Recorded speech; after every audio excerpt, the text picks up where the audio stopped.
This is some work that we have coming out of a research project of ours at Arbor Networks, where we have a /8 network that we use to monitor parts of the internet for things like DDoS backscatter and things like that. So Casey, you're pretty familiar with how that stuff goes. But this is some of the data that we have on the blaster worm, and it's a great segue. Thank you very much. And of course, thank you to the organizers as well for the conference and the opportunity. This is work that I do with some folks at Arbor. They're all listed at the end, but it's a great team of people who put this thing together and participate in the analysis. The blaster worm, you know, as was stated just a minute ago, had kind of a short timeline, and this is something that we're kind of seeing more and more with worms. We had this advisory put out in the middle of July, which was released without any exploit code, but to some nice details that people almost immediately began developing exploits using.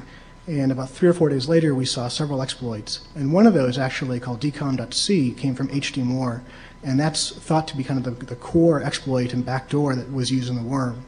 And the worm appeared on August 11th, of course, here. And within a couple of days, we started seeing variants. And one of the most sinister ones that we saw was the SD-bot variant. So Blaster has this DDoS attack that it had. It had a trigger and a predefined trigger and a predefined target. Whereas things like SD-bots and stuff like that can, you know, arbitrary DDoS toolkits, anytime, almost any place, and build up these enormous botnet armies. And heck, just use a worm to do it, right? So somebody kind of piggybacked on that. Blaster chooses a semi-random target. It does some sort of island hopping, kind of like Nimda and other worms do on occasion. It scans a /24 from 0 to 254, so it's not random hosts. 40% of the time it chooses a local network and lops off the last octet and scans that network. 60% of the time it generates a random IP address and lops off the last octet and scans that network. It scans for TCP port 135, which is where it's going to commit its exploit. The parent node actually listens as a TFTP server, so it can download, the child node can actually download from the parent the actual executable. If it can connect to TCP port 135, it attempts the exploit. It didn't use the universal offset that people found a little bit later. 80% of the time it uses the XP offset, 20% of the time it uses the Windows 2000 offset, and that's interesting because the wrong one will actually crash the box, causing it to reboot. If it can do that, if it can launch the exploit, it goes ahead and tries it, and what it simply does is it kind of brute forces its way a few seconds later to see if the remote backdoor shell has been launched on port 4444 TCP. Sends a series of 3 commands which cause the child to download the executable, the single executable file from the parent, start it, and begin operations. So we are simply monitoring this large network. We're collecting packets and doing some distillation in real time. And one of the things that we do is we actually classify port scans and sweeps. And so we simply detect port 135 scans against a /24 of 255 hosts. We're not sending any response like we do with port 80 worms, so we're not going to fingerprint the worm traffic here. We're not going to have any active sampling. So one consequence of this is that we cannot differentiate the variants of the worm. And also we don't see any port 4444 traffic. So we have this very primitive way of classifying the worm, but it actually seems to work quite well.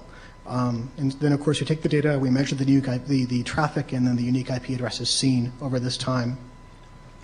This is kind of a quick schematic of what our black hole architecture looks like. Quite simply, we have this box over here in the lower right-hand corner that listens to a /8, and the 3 biggest things that we catch there are DDoS backscatter from spoof space in our /8. We have code red and other types of worms which scan random targets hitting us on occasion, and we have attackers and even some other worms like blasters scanning random addresses and random networks. And of course, we're going to capture some of that, and then we analyze it. This is the raw traffic graph that we captured out of this. The large dips that you see sometimes in this represent data collection failures. It's not a perfect system, but this is enough that we can go on and we can actually do some analysis of then. That didn't show up well at all. Very, very simply, let's see here. Very, very simply, it's a rapid increase, it's a slow decrease, and then kind of a sinusoidal pattern at the very end. Looking at the demographics of the worm in this 1-week period, we actually see about 280,000 unique IP addresses based upon the host names doing the lookups there, we find about 10% of those are dynamic. They have names like dynamic or DHCP or things like that. So we can kind of assume that we're going to double count those at least. So we, as conservatively say, we have about 260,000 unique IP addresses that were observed doing blaster-like traffic, blaster-like things. The big yellow thing here in the DNS, the pie chart here is .NET, more or less what you'd expect based on the populations. .com is a second. What's interesting to note is that .edu and .kr for Korea are not anywhere near the top 10. .edu is much, much higher than Korea, but Korea was just a sliver of traffic. So the big green part here of the pie chart was no response from the DNS server. So it's possible that Korea had all of its DNS servers turned off, but ultimately we didn't get a large chunk of Korean addresses like we normally do for other large events that we track in this space. And .edu is probably much lower than it should have been given the population and some of the situations in some campuses, mainly because it was August, so school wasn't quite in session yet, so there were very few systems, relatively speaking, online in the .edu space. I talked about how we classify these scans in Blaster, and I mentioned that's kind of primitive.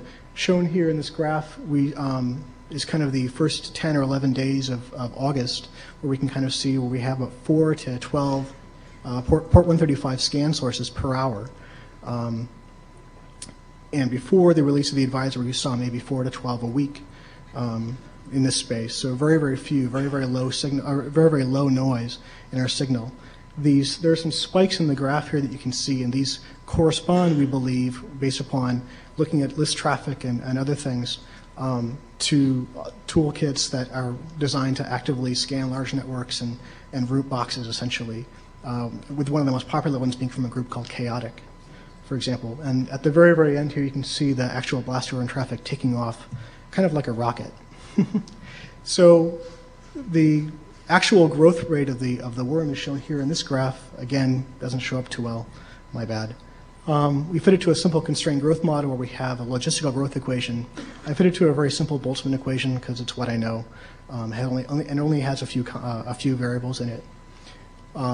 We find is that at the peak we have close to 16,000 unique sources per hour in our data set. We have a minimum doubling time of our maximum doubling time of about 2.3 hours, and we never hit this large plateau value at the top, so we don't get an accurate measurement of how steep it was kind of at the steepest. It never really gets a chance to slow down gracefully. It's not a true sigmoidal curve. So on the basis of this, we get kind of an incomplete data set for analyzing the doubling time. So at a maximum, it's about 2.3 hours or 2.2 hours. The effect of routing on this, to kind of go along with the previous talk, is in some sense it was very similar to Sapphire in the sense that a similar number of routes dropped out of our monitors. About 3,000 or 4,000 dropped out. The inset here shows Sapphire traffic and the effect on routing, and the larger graph is from Blaster, but it was much less pronounced than we saw with Blaster, in fact, than we saw with Sapphire on the routing tables, which is probably my initial guess. It's probably why you guys didn't catch it as an instability marker. It was a little more graceful, and so it didn't kind of trigger your thresholds, essentially. Almost immediately, within about 6 hours of the worm's introduction, we began seeing a dramatic decrease in the amount of worm traffic.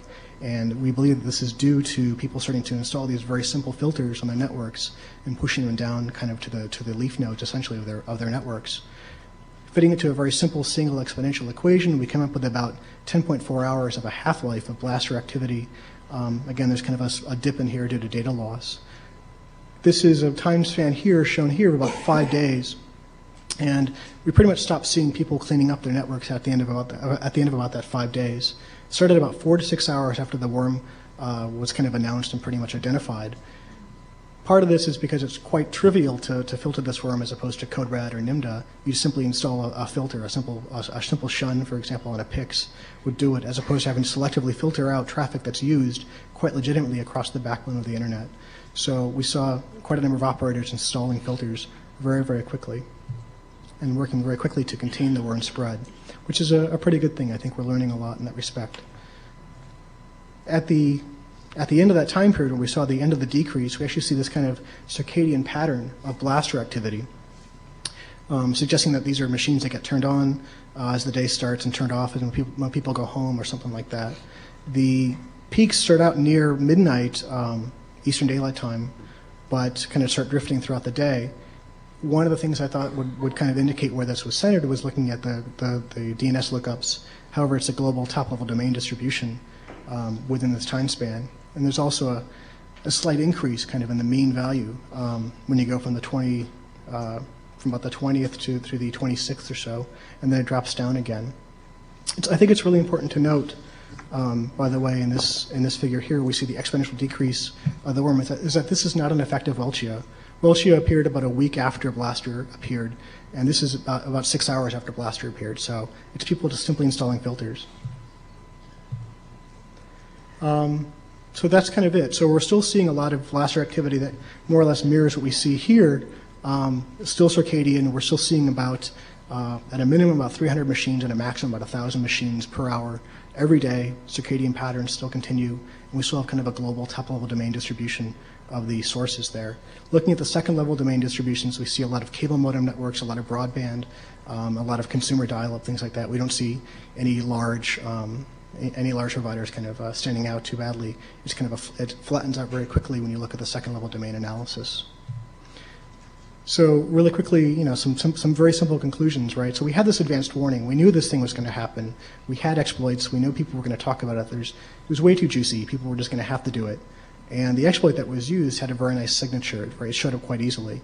We could have very simply installed firewall rules. This wasn't a core backbone service, for example. Could have installed IDS signatures. It's very, very simple. And yet it still hit pretty hard. And there was even a patch available for a month. It escalates the threat level a little bit. Here we have a worm which is being actively used to consume hundreds of thousands of machines to build them into DDoS type zombies, which cause some very interesting things. It spread quite quickly, much more quickly than I think we give it credit for. Spread it in a matter of a few hours as opposed to the course of a few days. Spent about 6 hours spreading and about 5 days cleaning it up. And the DDoS against WindowsUpdate.com was eventually thwarted. The potential there was about 1.3 million SYN packets per second. Each worm node would send 50 packets per second of SYN to WindowsUpdate.com and multiply that by the number of hosts. That's where you get that value. So it could have been worse in the sense that if the author had just waited, say, a few hours instead of a few days to do this trigger, people would have been scrambling, I think, to deal with the fallout. Instead, we were able to analyze it, look at what was going to happen next, and install filters.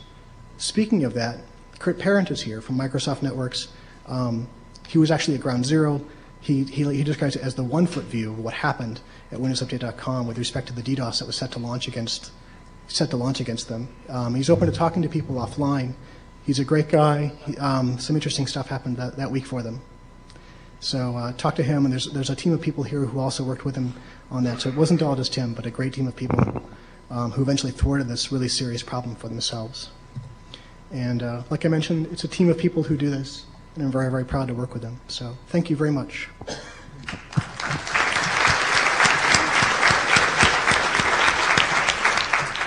So we have time for a question or two, and then Susan will make her magical ending comments. Yes. Lawrence Baldwin with MyNet Watchman. I spent a good amount of time looking at Blaster, and I just wanted to maybe throw one thing out. I don't know if you thought about it or not, but just sort of by coincidence, I happened to notice that when the Microsoft TFTP client tries to download a file and it fails, it leaves a temporary file behind, which then prevents any future client downloads. So one of my theories as to why this spread didn't go quite as fast as people would have expected was that if there was any kind of instability or congestion, or I don't even know if the TFTP server that was in the worm had any kind of reliability mechanisms in it, but it seemed like there was a high probability that the actual potential victims would be blocked from infection because of this TFTP client behavior. That makes a lot of sense. However, I think we would have seen a kind of a leveling off of the number of addresses per hour. So the graphs are not new hosts, but just unique hosts in any hour. So we see this decrease as opposed to kind of a leveling off. If it were simply that, I think that probably contributed a lot to it. As worms grow and they increase their traffic, the increased congestion, and that would definitely cause symptoms like that, incomplete downloads. And the worm had a stupid little check to see if it was already infected, which would have, and the scenario you described would have prevented the worm from getting much further. However, I think if that were only the thing that were going on, we would have seen a leveling off of the number of infections per hour, as opposed to the number of observations, I should say. So the growth rate would have slowed or even stopped, but we would have seen a lot of activity remain. So that's probably part of it, but I don't think that's the whole story. Yes? Yeah, I am Kurt Parent from Microsoft. Actually, I only marginally work with the networking team. I work with the Microsoft.com web operations group now. The one quick point that's only marginally related with this, but I wanted to put it out here. A lot of groups hijacked the WindowsUpdate.com domain, and they ended up carrying it themselves in their own resolvers. We're still seeing a relatively non-trivial amount of sites that are doing that. So I'm trying to spread the word broadly. Should people find out their organization is doing that, please unhijack the domain. There are some components of the domain that are still in use. The specific WindowsUpdate.com host is not in DNS anymore, and it shouldn't be a problem. But broadly, there are some hosts within that domain that are still in use. So please don't hijack the whole domain within your resolvers. Thanks. Thank you very much.